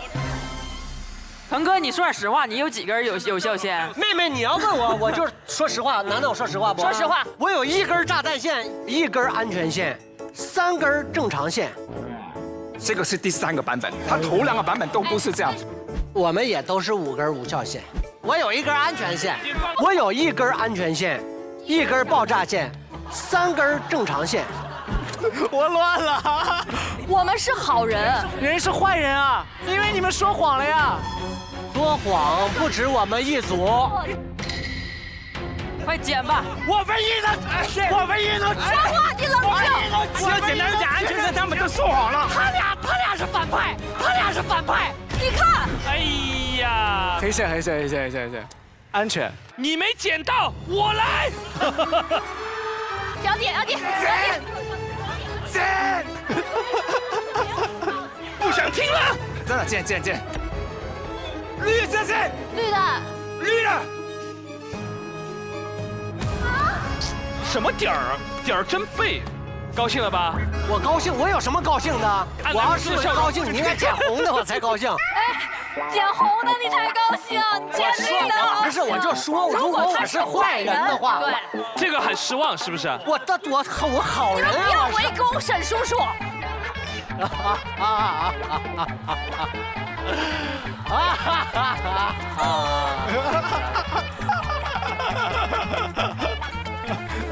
我没有想到是这个局面。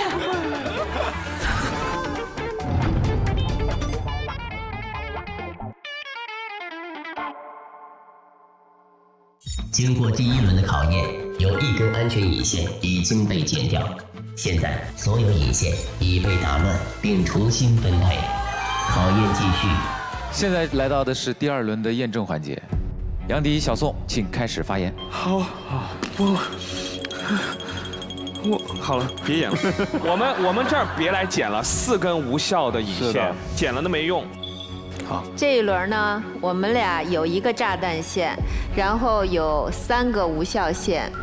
有人来剪你们这儿，有人就有问题。首先，我们是好人身份，本轮我们的4根线都是无效线，所以如果你们是要想剪安全线的，就可以不要来我们这儿了。巧了，我们也是4根无效线。啊？你们俩？不是怎么的？以为是我们不能吗？我们还怀疑前面怎么无效线？现在都是4根无效的，是吧？我们也是4根无效线。什么啊？有用的线都去哪儿了呢？又全是有效线在他们组了，4根都在那儿。如果说都在花花他们这儿的话，甚至还少了1根，因为还有4根安全线和1根炸弹线没有出现。去哪儿了？线去哪儿了？我们就说实话，我们有2根安全线，2根无效线，所以好人可以来捡我们。对，坏人是应该会想避开我们。对。到目前为止，通过发言，场上无端消失了1根炸弹线和2根安全线。这么说的话，就是有人在说谎。你也有嫌疑哈，腾哥。糖糖，你真的无效线吗？你看着我眼神。对啊。首先剪引线的是杨迪、小宋。我们剪你们，先把安全线剪出来。花花，你不能辜负我们的信任。绿色，绿色，绿色。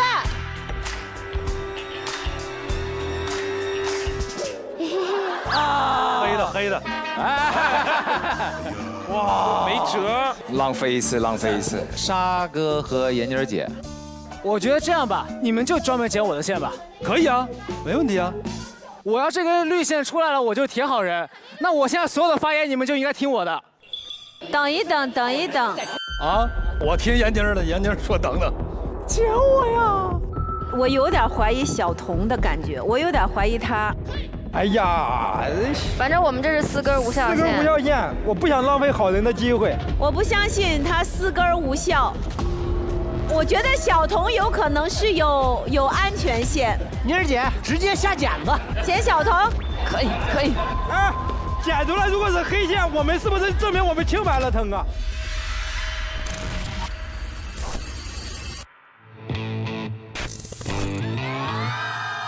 如果我们说我们4根都是无效线的话，他们就会越说无效，他就越想来剪你的线，就是引发他们对我们的怀疑，然后浪费他们的机会来验我们。我的妈呀，这可不是前期的关小，太厉害了。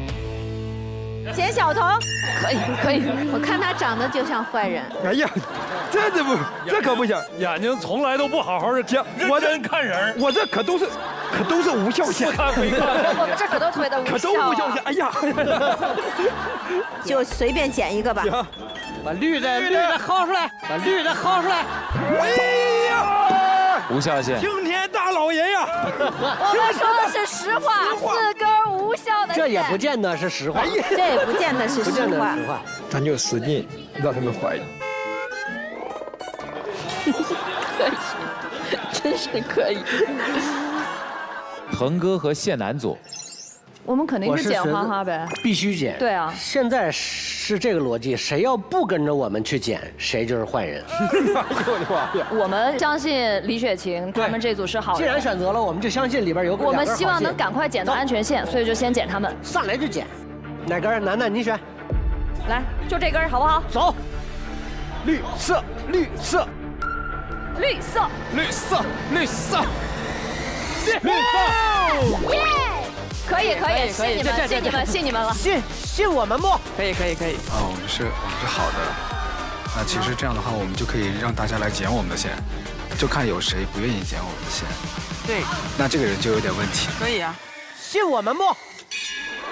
还不信？他这个就是用1根线，他只是想靠到大多数人。对，我觉得大家心里现在已经有自己的判断了，但是蛙哥还在试图带节奏。你就当我带节奏，真的。小童制胜，剪谁？继续剪，好人继续剪。对，这还有1半的机会。好人来这儿剪，证明自己身份的时候到了。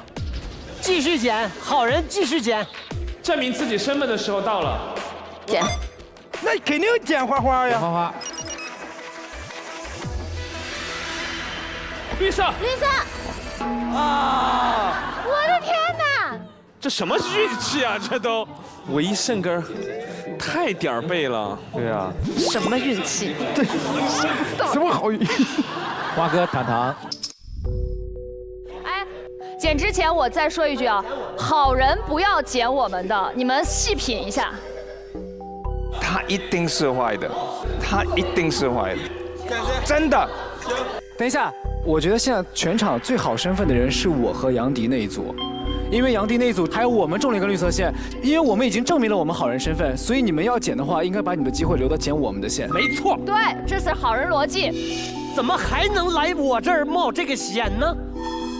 就是你们如果不剪我们的线，我就会怀疑你们有问题。不是，我一定是好人。如果一定是好人，为什么不剪他们的？你是好人阵营，现在没有必要。这边找到绿线，只是再安全一次。但是如果这边剪到绿线，可以证明很多事，是证明他是坏人。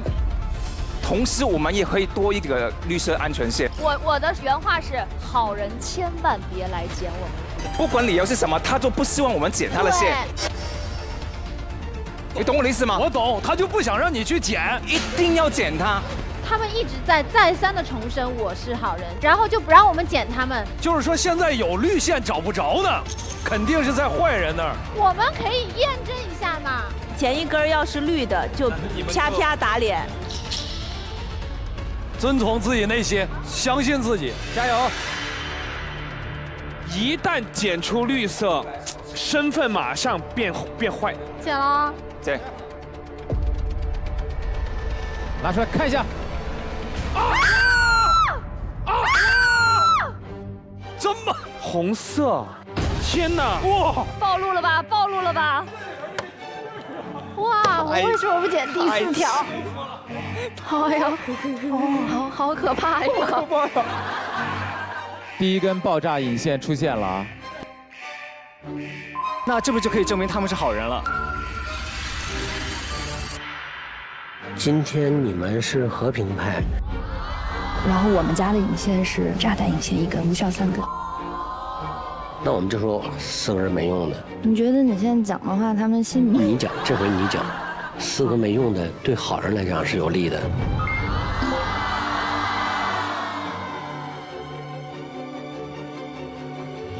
开心了！让你们不要来，不要来！腾哥，大哥，我信你了，你给句话说剪谁？你肯定信我是好人呢。是我信你了，反正别人信不信我不管，我信我哥哥。八哥，别演了！你们真的有问题吗？真的没有。他从第1轮就很像有问题的样子呀。你们也太会演了吧？不会吧？真的没有。现在就是你们坏人阵营已经成功完成了1/2任务了，开心了吧？不，我感觉你要暴露了。不，你要暴露。你以为你穿反弹衣就是怕爆，就是要引爆。你俩这是炸弹还是安全啊？我们说实话，一条炸弹线。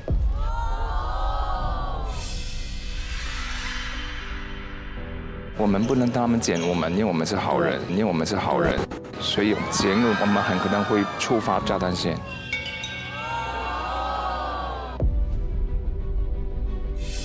那就算完了呀，因为杨迪那一组中了一根绿色的线，还有我们中了一根绿色线，我们2个人已经证实了我们2队是好人的话，腾哥是他不想让大家来剪，那就证明他是好人。腾哥占了一个炸弹，他也占了个炸弹，那沙哥跟小童就是坏人。沙哥手里肯定是绿线，他说自己炸弹，所以就应该要剪这个沙哥。对。今天你们是炸弹客，咱俩是坏人。你们任务是引爆炸弹，就剪炸弹线。我们就装好人就行了。我们这5根都是无效线。蛙哥，我这里，你放心，随便剪。你那无效的剪来干嘛？不是你无效，至少你不会碰到炸弹呀。没有无效线会希望来剪自己的。我觉得他说对的，他没有搞明白规则，所以你让那个花花抓住了你那句话的那个把柄。我懂，他就不想让你去剪，就是说现在有绿线找不着呢，肯定是在坏人那儿，一定要剪他。遵从自己内心，加油，请相信自己。花花是本轮唯一还拥有剪线权的队伍，但是很遗憾，不能剪自己的，你没有办法去剪这个你认定的绿色线。这么久，只有腾哥剪了一根绿色，剪谁？沙哥的。原因是我的逻辑最清晰，就是因为我都这么铁好人的情况下，沙哥这一组这一轮都不捡我们的线，跑去捡了小童的线。他们说这局里面他们有一个是炸弹，那就证明他们那一根线应该是好的线，他不希望大家来捡他的绿线。捡吧，我这有炸弹，你捡吧。哇塞！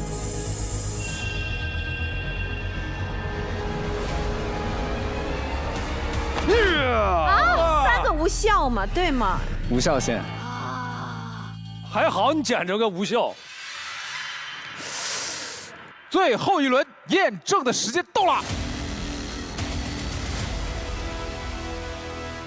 本轮你们面前线的数量和顺序将不会再被添加或打乱。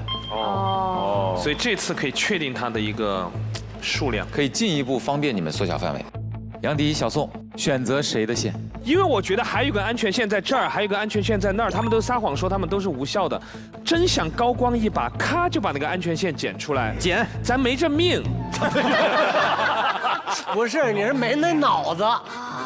你们4根是啥？无效线。没用的，我们这都可以卖了。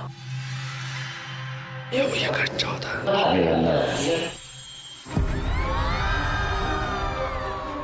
沙哥那个一定是有安全线，然后这块一定有一根炸弹，我觉得是这样。那现在你的意思捡我2个？嗯。我们不能他们捡我们，因为我们是好人，所以捡我们很可能会触发炸弹线。我跟你说，如果他是绿线，就捡他的。那你去捡糖糖，他们4根1根都没。蛙哥他们确实可以。不是，我们是无效的。我们去蛙哥那儿高光，走。我们来这儿高光，4选1，不管了就捡。你们绝对有问题。我们没有问题啊。捡出来，捡，走。别乱捡，别乱捡，干嘛呢？没有高光。我们什么都不用说了。你看你还不嫌我，你暴露了。Oh my god! Oh my god! 我就跟你们说不要浪费嘛！啊，咱也整个高光时刻呀！来呀，你高！咱傻呀！局面已经到这个程度了，对呀，咱帮匪徒把那根红的找出来。气死我了！我真的想把那红的捡出来，太不争气了。不会不是绿线吧？它不是绿线，我都把这个柜子吃了。绿线，安全线。哇哦！来不及了，我觉得。来不及，来不及，真来不及。还有1根炸弹线，2根安全线不见了。如果我们3个捡不出来，坏人就赢了，对吧？是。我觉得可能在他们那儿，沙哥就想去捡他们的线。那咱就捡我2个。你俩这是炸弹还是安全啊？一条炸弹线。就捡左边。就捡左边吧。我们这样，咱验我2个行吗？不要！这找绿线啊！你干嘛要捡我们的呢？别乱捡，别乱捡！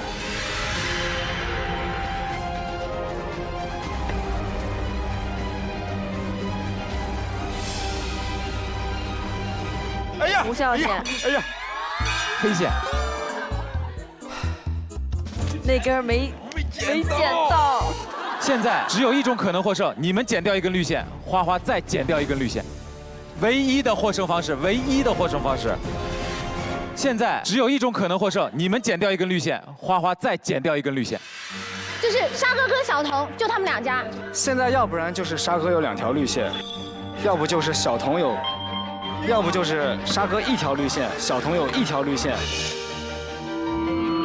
场内现在承认炸弹的只有沙哥，对吧？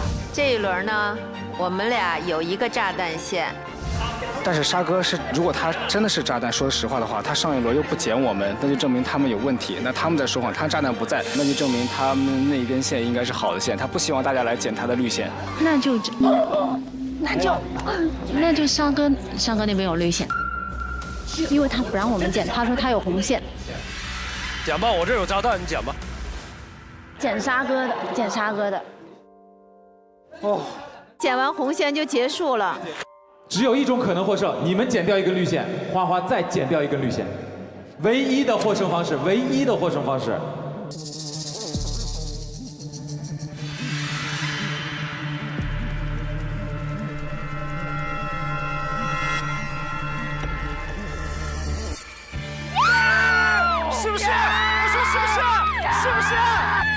机会，是不是？说谎了是不是？现在还有一根绿线是，要不就在沙哥那里，要不就在小头那里。不是不想让剪，我们就怕浪费机会，让坏人赢。他有可能还有一根，因为他防的好厉害。还是在那儿，他们那边肯定还有。你们还有绿线吗？真就一条，我把绿说成了红。太难了，5条里面选一条，这个选不出来了。基本上花影已经赢了。如果花花选的这根绿色，结局不改；黑色或红色，结局改变。炸弹爆炸。见证一下高光时刻。不是不想让剪，我们就怕浪费机会，让坏人赢。真就一条，我把绿说成了红。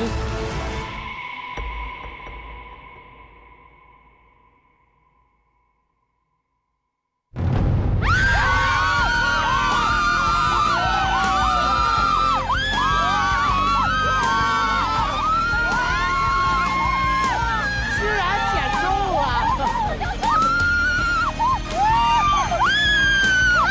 天呀！可以！他们赢了！太悬了！太悬了！那根是炸弹，不是？那炸弹在哪儿呢？炸弹在我们这儿，炸弹就是这个。你看4选3哦！别乱剪！干嘛呢 ？Oh my god！ 不要浪费嘛！啊！哎呀，无效线，黑线。你看为什么？我的天哪！这个太高潮，真悬呢。我们让糖糖把那根线剪了，证明一下这是一根红色的炸弹线。而且这根线一出来就启动了。你俩是最成功的护弹使者。哎呀，咱那个运气呀，沙哥，我就猜到在他那儿。我也猜到，我们也猜到，我们也去捡他了。我还把杨迪弄去了。我们冲到那儿去捡炸弹。不是啊，咱们3组捡4根没捡着，他们2次捡3根，人家2次全捡。这个呀，没办法了，这是天意了，你知道吗4选3哦！我的天哪！下一个逗你们玩我恨你一辈子，逗他们玩你俩希望这是一条河不？淹死我们算了。我希望是条海。但今天这个剪线的过程特别像一部非常优秀的科幻电影，可能危险随时都会在我们身边，但在最关键的时刻，总会有人拼命守护，也总会有人挺身而出，把最美好的结局留在我们的身边。说得好。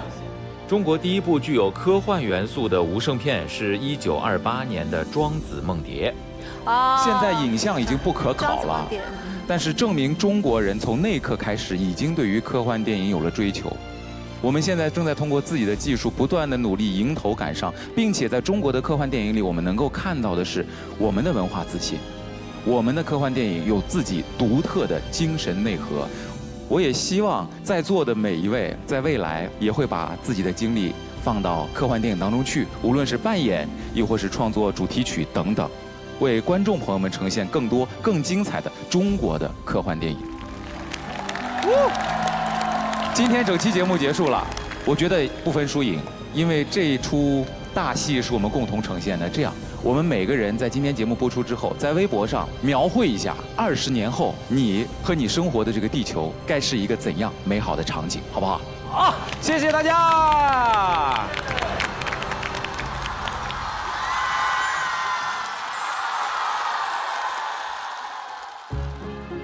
Welcome aboard Flight 1013 to Out of This World. I am your AI for this journey. Please get up and dance and wiggle at all times. It's about to get bouncy.